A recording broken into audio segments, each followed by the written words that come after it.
Imagine a country trying to ensure its future by betting on a power that has already shown it will break the rules when it suits them. That, in essence, is the strategic fantasy now being quietly floated about Canada and China. You've likely heard the claim, Canada, the argument goes, should hedge against an unpredictable United States by deepening ties with Beijing. It sounds sophisticated, balanced, even clever. But when you slow down and examine how power actually works in today's world, the idea begins to collapse under its own weight. Hedging only works when real alternatives exist. And for Canada, the uncomfortable truth is this: there is no substitute for the United States. Not in defense, not in intelligence, not in market access, and not in strategic depth. This isn't ideology. It's structure. If you want analysis grounded in reality rather than comforting narratives, stay with me. Because to understand why this debate is so misguided, we first need to be precise about the problem Canada is actually trying to solve and what it is not. To get this right, we have to clarify what the real question is and strip away what it is not. This is not a debate about whether Canada should trade with China. It already does. Nor is it a moral argument about values versus interests. States routinely engage countries they disagree with. The question is narrower and far more serious. Can Canada realistically use China as a strategic hedge against the United States? Hedging is a concept borrowed from finance and security studies. It assumes uncertainty, but it also assumes optionality, credible alternatives that reduce dependence on any single partner. That's where the argument breaks down.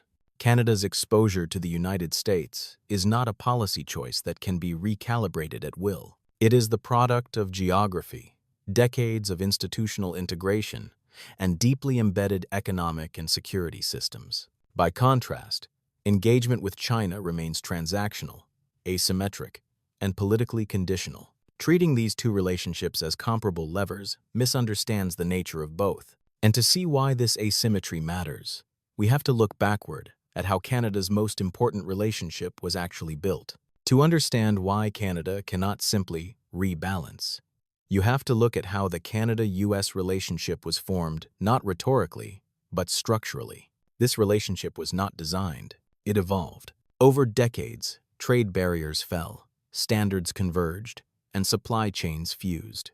Automotive parts cross the border multiple times before a single car is finished. Energy grids are shared. Aerospace production is continental by design, not national by choice. Security followed the same logic. NORAD embedded Canadian defense into a joint command structure that has no equivalent elsewhere in the world. Intelligence cooperation deepened quietly, layer by layer, until separation became almost unthinkable. Crucially, this integration extended beyond federal governments. Provinces and states coordinate on regulation. Universities collaborate on research. Businesses plan investment, assuming frictionless borders. Families live transnational lives. This is what makes the relationship resilient to political turbulence. Presidents come and go. Prime ministers change. The system remains. China, by contrast, enters Canada's story late and on very different terms. And that difference becomes stark the moment stress is applied. Stress tests reveal truths that calm periods conceal. For Canada's relationship with China, that test arrived abruptly and publicly. In 2018, two Canadians, Michael Kovrig and Michael Spavor, were detained by Chinese authorities. They would spend nearly 3 years in custody. The timing was not subtle. Their detention followed Canada's arrest of Huawei executive Meng Wanzhou, acting under a U.S. extradition request. This was not diplomacy as persuasion. It was diplomacy as coercion. At the same time, Beijing imposed trade restrictions on Canadian canola, inflicting hundreds of millions of dollars in losses on farmers who had nothing to do with the original dispute. The message was unmistakable. Economic access was conditional on political compliance. This was not an isolated incident. Other middle powers, Australia, South Korea, countries in Southeast Asia, had already experienced similar pressure. When Beijing is challenged, it retaliates. Here is the strategic implication many gloss over. China demonstrated a willingness to damage relationships worth billions to enforce its preferences. For a country like Canada, whose trade with China is a fraction of its trade with the United States. That asymmetry is dangerous. If this is how a partner behaves under pressure, the question is no longer hypothetical. It is operational. And it leads directly to a deeper problem, one that goes beyond trade and into sovereignty itself. Economic coercion is visible. Foreign interference is quieter and far more corrosive. Recent assessments by Canada's own security services have painted a troubling picture. Chinese state-linked actors have targeted diaspora communities, intimidated critics, and attempted to shape political outcomes inside Canada itself. These are not abstract risks. They are documented challenges to Canadian sovereignty. What matters here is not outrage, but mechanism. Influence operations work precisely because open societies are permeable. They exploit media ecosystems, community networks, and political finance loopholes. And they operate persistently, below the threshold that would trigger a conventional response. This creates a strategic contradiction. A country cannot simultaneously treat another power as a hedge, an insurance policy against pressure, while also defending itself against that same power's interference at home. Hedging requires trust, or at least predictability, but interference erodes both. This is why claims that Canada's policy community is broadly embracing a China hedge are overstated. Individual voices may advocate it. The system, however, is far more cautious. And that caution becomes easier to understand once you confront another constraint. Canada rarely likes to admit its resources are finite and its attention is stretched. Constraints don't announce themselves dramatically. They accumulate until a second crisis exposes them. Nowhere is this clearer than in the Arctic. As climate change opens new shipping routes and access to resources, Canada's northern territory is becoming strategically central. At the same time, coordination between Russia and China in Arctic waters has intensified, introducing new security dynamics into a region Canada has long underinvested in. Surveillance gaps persist. Naval capabilities are limited.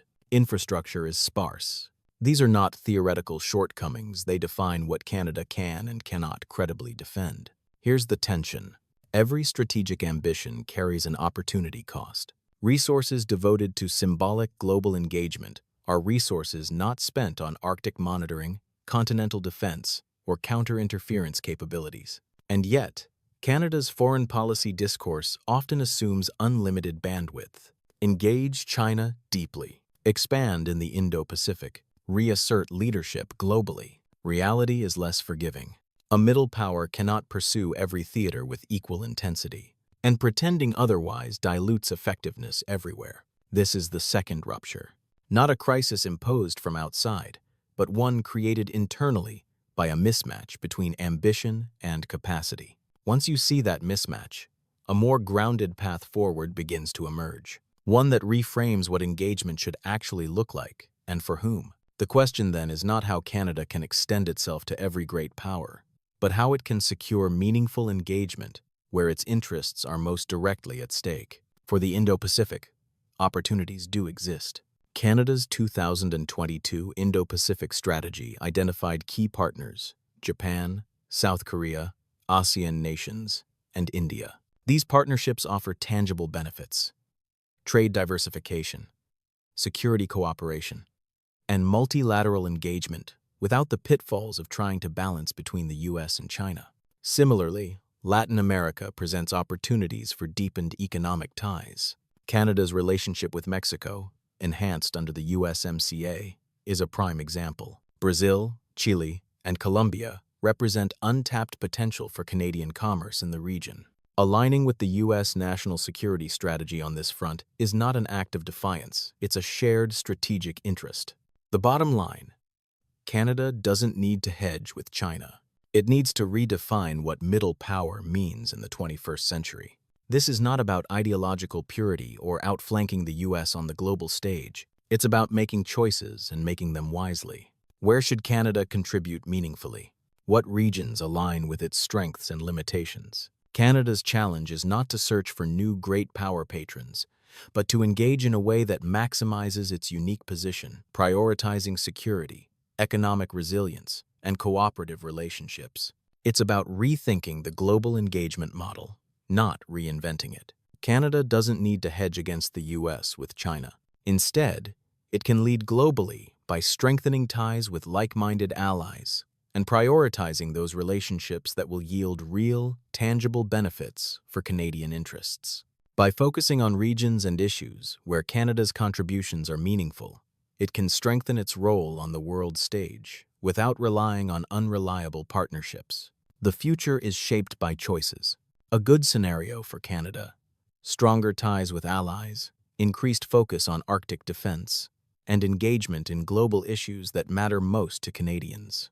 A moderate scenario: continued uncertainty, but Canada adapts by choosing key strategic priorities, balancing its resources, and staying relevant in global discussions. The worst case: overextending itself in a misguided effort to hedge with China, only to find itself vulnerable to pressures from both sides. Each scenario depends on Canada's ability to make realistic choices, accepting its place in the world and acting within its means, while continuing to support the values that have defined its identity.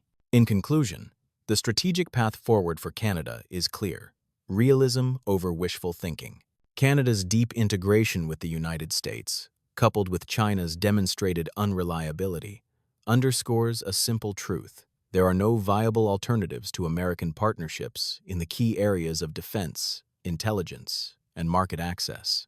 This is not about rejecting trade with China, but understanding that any attempt to hedge with Beijing as a counterbalance to Washington is a fundamentally flawed strategy. Canada must focus on what it does best, leveraging its unique position as a trusted middle power. The way forward is to focus on cooperation with the U.S., building resilience against foreign interference, defending Arctic sovereignty, and strategically engaging with regions where Canada's interests align most directly. This is the moment to choose grounded, strategic cooperation over speculative, impractical fantasies. Are you ready to accept the strategic realities that will guide Canada's future?